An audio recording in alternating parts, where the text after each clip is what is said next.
from 98.3 নিশ্চিতে সঙ্গে জগন্নাথ বসু।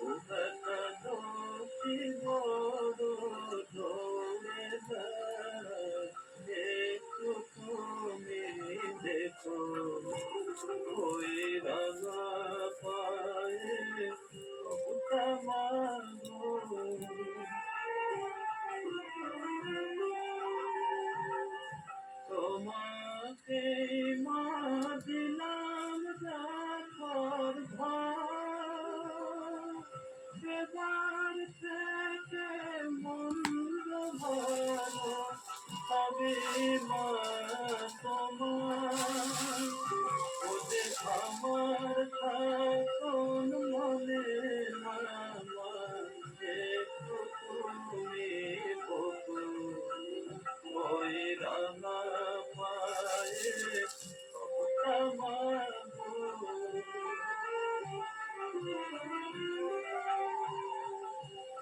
আমি ফুল দেখলে ওদে গুন গুনে তোর ধরে, কামিনী ফুল দেখলে ওদে গুন গুনে তোর ধরে, বাবার কাঞ্চন মধুর লোকে মাতা বিদেতে জল ধরে। যতই বলি দিলে খাবে পা, ওকে নিজের খুশি গাছে চলে বারণ শোনে না। ওকে ধর্ম খুঁতোয় বেঁধে তুমি রাখি ধরে থেকো, ওই রাঙা পায়ে আমার গো রাঙা জবাই থেকো না। আমার মন ভ্রমরা বসার মতো একটু খালি রেখো, ও বেটা দোষী বড় করে দেয়, একটু তুমি দেখো ওই রাঙা পায়ে আমার গো রাঙা জবাই থেকো না।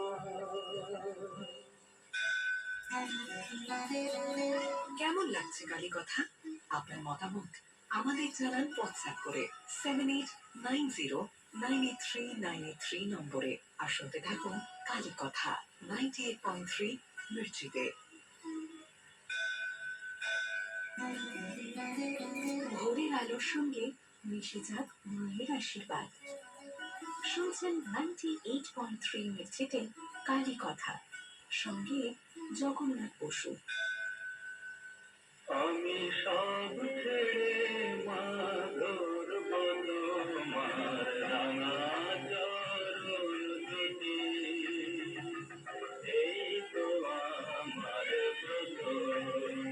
আমি সব ছেড়ে মাদর বলো মার রাঙা চরণ দুটি, এই তো আমার ব্রত। আমি আর নই তোরা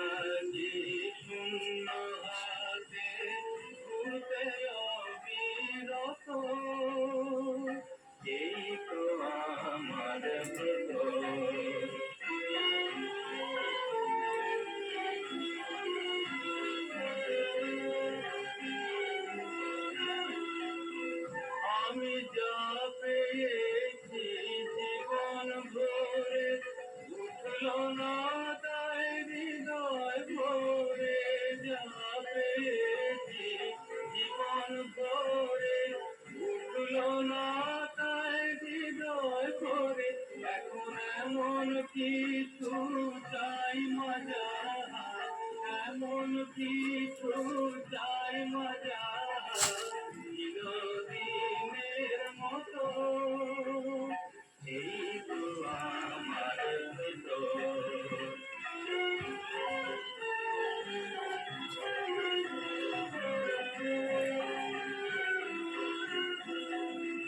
আমি কুহক মোহে ভুলে ভুলে রাত কেটেছি জলে, পান করেছি বিষয় মধু শান্তি পাবো বলে, শান্তি পাবো বলে আজ জীবন ভরা।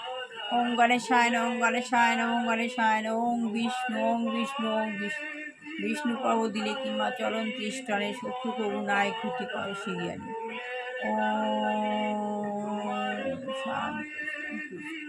আমি আত্মা শান্ত সন্তুষ্ট দুই প্রকৃতির মাঝখানে অবস্থিত সত্যযুগে দেবতা ছিলাম ত্রেতায় দেব মানুষে দাপড়ে নিচে নেমে এসছে করিতে ডিসচার্জ হয়ে সঙ্গম নিয়ে সুস্থ কর্ম যেন অ্যান্ড ভেক হয়ে স্ট্রেক হয়ে বার হয়ে মাংসে উপরে উপরে লাল হয়ে শরীরটা দুঃখ ঊর্ধ্বে গোড়াবের মতো আমি ওখানে ভগবান বৃক্ষের নিচে ভগবান শিব বসে রয়েছেন। ভগবানের প্রচুর জ্যোতি, প্রচুর পান, চারদিকে বিস্তৃত হচ্ছে লাল হলুদ সময় প্রচুর আলো। আমি পাওয়া নিচ্ছি ভগবানের কাছে দুপুরের মধ্যে থেকে আমি পাওয়া নিচ্ছি, পাহাড় নিচ্ছি, পাহাড় ভরে নিচ্ছি, পাহাড় ভরে নিচ্ছি, পাহাড় ভরে নিচ্ছি, পাহাড় ভরে নিচ্ছি, পাহাড় ভরে নিচ্ছি, পাহাড় ভরে নিচ্ছি। জীবের সেবা শিব জ্ঞানে। ভাবাবিষ্ট ঠাকুরের ওই কথা সকলে শুনে গেল বটে, কিন্তু তার গূঢ় মর্ম কেউই তখন বুঝতে বা ধারণা করতে পারল না। একমাত্র নরেন্দ্রনাথই সেদিন ঠাকুরের ভাবভঙ্গের পরে বাইরে এসে বললেন, কি অদ্ভুত আলোকে আজ ঠাকুরের কথায় দেখতে পেলাম। শুষ্ক কঠোর নির্মম বলে প্রসিদ্ধ বেদান্ত আমার শরীর হালকা হয়ে যাচ্ছে। আমি পাহাড় ভরে গেলে এভাবে আস্তে আস্তে আস্তে আস্তে নিচে নেমে আসছি। প্রদর্শন করলেন তিনি। এইভাবে আপনারা কোন যেভাবে রিচার্জ করতে হয় সেভাবে নিজেকে রিচার্জ করে এইভাবে আগে নিজেকে পার ভরে নিলাম। চিরকালের মতো দূরে নিক্ষেপ করতে হবে, একথা এতকাল যখন শুনে এসছি। ফলে ওই রূপে শ্রী গুরুদেব দুর্গাপ্রসন্ন পরমহংস দেবায় শিব গুরু গুরু শিব, শিব গুরু গুরু শিব, শিব গুরু শিব শিব। তাদের উপর ঘৃণার উদয় হয়ে সাধকের বিপথে চলে যাওয়ার সম্ভাবনা থাকে। প্রতিদিন ব্রহ্ম মুহূর্তে গীতা পড়ুন, ঠাকুরের গান শুনুন, আপনার ঘরের সংসারের সকল প্রভাব তাকে ভালো হয়ে যাবে, সব বিপদ কেটে যাবে। মানুষ যা করছে মা সরস্বতী নমঃ। ক্ষতি নেই, কেবল প্রাণের সঙ্গে এই কথা সদ্ভাগ্যে বিশ্বাস ও ধারণা করতে হবে। ঈশ্বরী জীব ও জগৎ রূপে ঈশ্বরী জীব সম্মুখে প্রকাশিত রয়েছে। হ্যাঁ, ঈশ্বর, জীবনের প্রতি মুহূর্তে ঈশ্বর ছাড়া আর কিছু যাদের নেই। সম্পর্কে আসছে, যাদেরকে ভালোবাসছে, যাদেরকে শ্রদ্ধা সম্মান দয়া করছে, তারা সকলেই তারই অংশ। সংসারের সব ব্যক্তিকে যদি সে ওইভাবে শিব জ্ঞান করতে পারে, তাহলে গুরু গীতা, গীতাই গুরু। রাগ দেশ দম্ভ অথবা দয়া করবার অবসর কই। ওইভাবে শিব জ্ঞানী সেবা করতে করতে চিত্ত শুদ্ধ হয়ে সে স্বল্পকালের মধ্যে আপনাকে চিদানন্দময় ঈশ্বরের অংশ, শুদ্ধ বুদ্ধ মুক্ত স্বভাব বলে ধারণা করতে পারবে। ঠাকুরের আশীর্বাদী হাত আপনার মাথায় পড়ুক। খুব ভালো থাকুন। গীতাই গুরু, গুরু গীতা, প্রাকৃতিক শিব, অপ্রাকৃতিক শিব গুরুদেব আমার অন্তরে অন্তর্নিহিত দেবতা। শ্রী জগন্নাথ বসুর সঙ্গে কালী কথা, শুধুমাত্র আত্মজ্ঞান লাভের পন্থা। শ্রী প্রভুপাদ। আত্মজ্ঞান লাভ করতে হবে, আত্মজ্ঞান লাভ না করলে হবে না।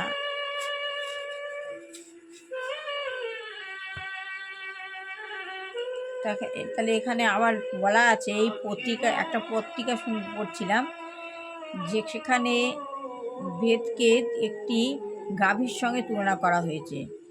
বেদকে একটা গাভীর সঙ্গে তুলনা করা হয়েছে। ভগবদ্গীতা হচ্ছে সেই গাভীর দুগ্ধ। ভগবদ্গীতা হচ্ছে সেই বেদকে গাভীর সঙ্গে তুলনা করা হয়েছে, আর গীতা হচ্ছে সেই গাভীর দুগ্ধ, অর্থাৎ সমস্ত বেদ ও উপনিষদের সারমর্ম, সমস্ত বেদ আর উপনিষদের সারমর্ম। এটি হচ্ছে শঙ্করাচার্য প্রমুখ সমস্ত মহান আচার্যদের মত। তাই ভগবদ্গীতার স্মৃতি বলে আপনি তার প্রামাণিকতা অস্বীকার করতে পারেন না। সেই দৃষ্টিভঙ্গি শ্রুতি স্মৃতি বিরোধ, অর্থাৎ শ্রুতি ও স্মৃতি বিরোধী, যা আপনি যথাযথভাবে উল্লেখ করেছেন। আনন্দ গিরিশ যে উক্তির উল্লেখ আছে আপনি করেছেন, কীর্তন মানে হচ্ছে বেদান্ত শ্রবণং পনজপশ্চ, যে সম্বন্ধে উল্লেখ করতে হয় যে বেদান্তে প্রণেতা ও বেদবেত্তা হচ্ছে শ্রীকৃষ্ণ। তিনি হচ্ছেন বেদবিদ বেদান্তকৃত। কৃষ্ণ হচ্ছেন বেদবিদ বেদান্তকৃত। তাই তার কাছে থেকে বেদের শ্রবণ করার থেকে মহসুযোগ আর কি আছে। তারপরে শ্লোকটিতে বলা হয়েছে জ্ঞান যজ্ঞেন জয়ন্ত নাম মাম। এই উক্তির সম্বন্ধে বলতে হয় সমস্ত আরাধনার বিষয় হচ্ছেন শ্রীকৃষ্ণ। যে কথা নির্দেশিত হয়েছে মাম, সেই পন্থা উপনিষদে বর্ণনা করা হয়েছে। এত অবধি পড়লাম। ভালো লাগলে লাইক শেয়ার কমেন্ট অবশ্যই করবেন। সবার ভালো হোক, কল্যাণ হোক, মঙ্গল হোক, দুষ্টু বাচ্চা ভালো করে পড়াশোনা শিখে মানুষের উন্নত মানুষ হোক, বিবাহ হোক, যোগ্য ছেলেমেয়ের বিবাহ হোক, চাকরি যোগ্য ছেলেমেয়ের চাকরি হোক। যে ঘরে দুরাচারী গৃহিণী রয়েছে আমাদের আশেপাশে পরিবেশকে নষ্ট করছেন, তার চেতনা হোক, নাকে তাকে সরিয়ে নেওয়া হোক।